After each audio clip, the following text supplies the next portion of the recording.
Have you ever wondered what truly changes after 80? Perhaps you've noticed a little less spring in your step, maybe a few more aches and pains than before, or maybe a loved one's experience has you thinking about the future.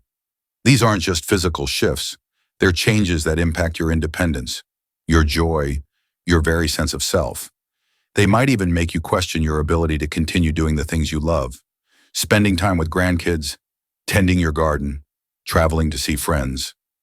This isn't about slowing down and accepting the inevitable.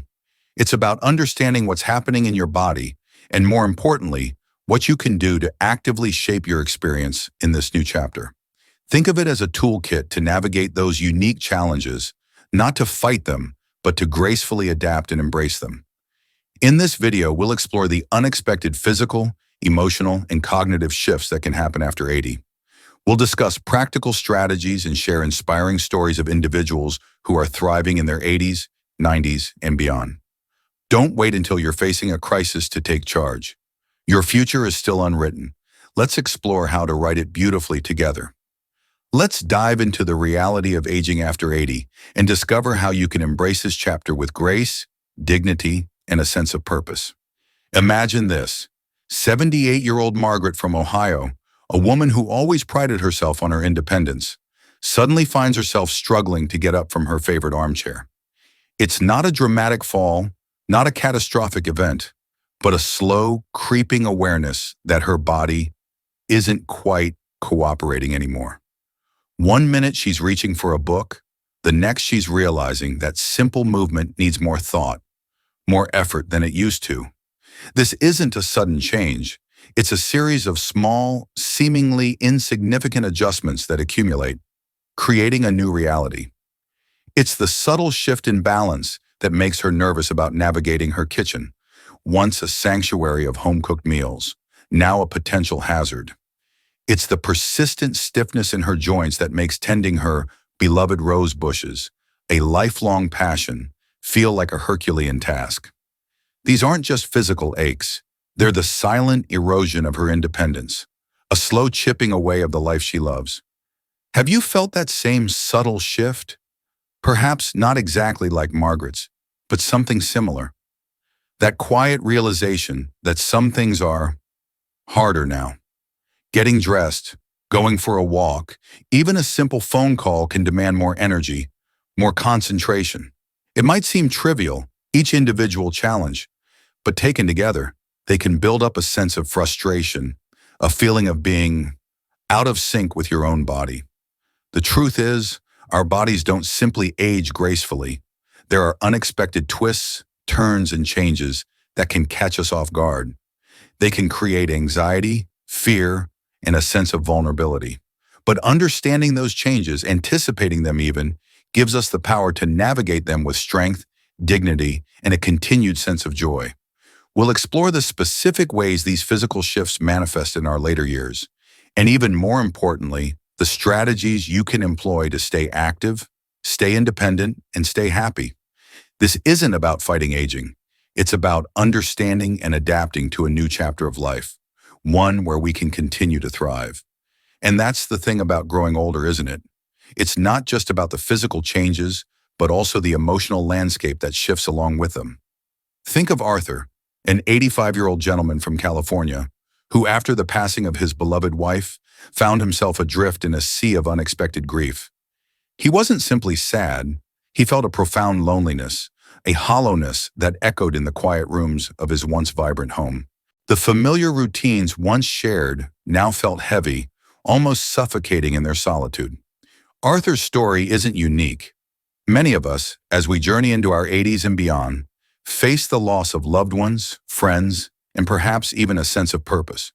These losses can trigger a cascade of emotions, grief of course, but also fear, vulnerability, even a quiet acceptance of our own mortality. It's a complex tapestry of feelings, and it's perfectly natural to feel overwhelmed. Ignoring these feelings, however, can be detrimental. It's like trying to dam a river. The emotional current will find a way to break through, potentially leading to depression, isolation, and a diminished sense of well-being. So how do we navigate this emotional terrain with grace and resilience? First, remember that your feelings are valid. Allow yourself to grieve, to feel the sadness, the anger, the confusion. Don't try to suppress these emotions. Instead, acknowledge them, honor them, let them flow through you. Find healthy outlets for your grief, perhaps through journaling, talking to a trusted friend or family member, or engaging in creative expression. Art therapy, for instance, can be a powerful tool for processing emotions. Secondly, nurture your social connections. This is crucial. Isolation can exacerbate feelings of loneliness and despair. Reach out to friends and family, join a senior center, or explore online communities where you can connect with others who understand what you're going through. Shared experiences, even virtual ones, can provide a sense of belonging and support that's invaluable during times of emotional upheaval. And finally, find new sources of purpose and joy. This might involve rediscovering old hobbies, learning new skills, volunteering in your community, or simply spending more time doing things that bring you pleasure. Remember those rose bushes Margaret tended? Maybe it's time for Arthur to find a new passion, a new purpose to replace the void. Perhaps he could volunteer at a local library, sharing his love of books with others. Or maybe he could join a writing group, pouring his emotions and experiences onto the page. The possibilities are endless. The journey through our 80s and beyond isn't always easy. It's a chapter marked by both challenges and opportunities. By understanding and addressing the emotional landscapes that accompany this phase of life, we can navigate the changes with greater clarity, resilience, and a renewed sense of purpose. It's about embracing the journey, finding joy in the present, and creating a legacy that extends far beyond ourselves. And speaking of purpose, let's talk about keeping our minds sharp. It's not just about remembering birthdays or appointments. It's about preserving that spark, that zest for life, that ability to connect with the world around us. Think of Eleanor, an 83-year-old from Florida, who loves to solve crossword puzzles. She's noticed some little slips in her memory lately, forgetting a word here or there, maybe misplacing her keys. It's enough to make her a little anxious, but not enough to stop her.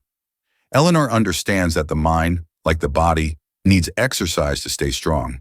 She doesn't just do her puzzles. She's joined a book club where they discuss everything from current events to classic literature. She takes an online course on Italian cooking, a skill she's always wanted to master.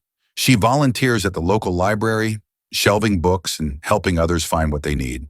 The community, the new things to learn, these things are vital to keeping her mind active and engaged. And these activities aren't just about boosting memory. They're about fostering a sense of connection, a feeling of belonging. The fear of cognitive decline can be paralyzing, making us feel isolated and alone. But by engaging with the world, we tap into a reservoir of resilience, a strength that helps us face any challenge. It's not just about games and puzzles. It's about nurturing those connections that help sustain us. Think about it. How can you stimulate your mind today? Perhaps you could learn a new language, join a choir, start painting, or take up gardening. Maybe it's as simple as reading a book, playing a game of bridge, or spending time with friends and family, sharing stories and laughter. Even a simple daily puzzle can make a difference. Remember, it's about finding activities that bring you joy and challenge you mentally. Find what sparks your curiosity, what keeps your mind engaged, and what makes you feel alive. Don't let the fear of forgetting hold you back from living fully, from experiencing all the richness that life offers. It's a matter of building new neural pathways, keeping those connections strong. Just like you wouldn't expect to maintain your physical strength without exercise, your cognitive function needs stimulation too. It's a continuous process, a journey, not a destination. And every step, every puzzle solved, every new skill learned strengthens our connection to life, to joy, to ourselves. Consider joining a local senior center. They're often full of opportunities for social engagement and mental stimulation. Talk to your doctor about any concerns you might have about memory or cognitive function. They can offer valuable advice and support. Most importantly, remember that you're not alone in this journey. Many people experience similar changes as they age, and with the right approach, you can maintain your cognitive sharpness and continue to live a rich, fulfilling life. There's a strength inside each of us, waiting to be discovered, ready to embrace every stage. So David, at 90, found purpose not in slowing down, but in accelerating his impact. He's mentoring young entrepreneurs, sharing decades of business savvy. And that's the key, isn't it? It's not about suddenly becoming a different person. It's about redefining what success looks like in this new phase. This isn't about clinging to the past, but about building a future that's richer, more meaningful, and deeply personal. Think about what truly matters to you. Is it leaving a financial legacy for your family? Perhaps it's the satisfaction of passing on your skills, your knowledge, your life lessons to someone who will cherish them. Maybe it's simply the joy of creating something beautiful, a painting, a quilt, a garden, something that reflects the unique tapestry of your life. The truth is, each of us has a story to tell, a legacy to build, a unique contribution to make.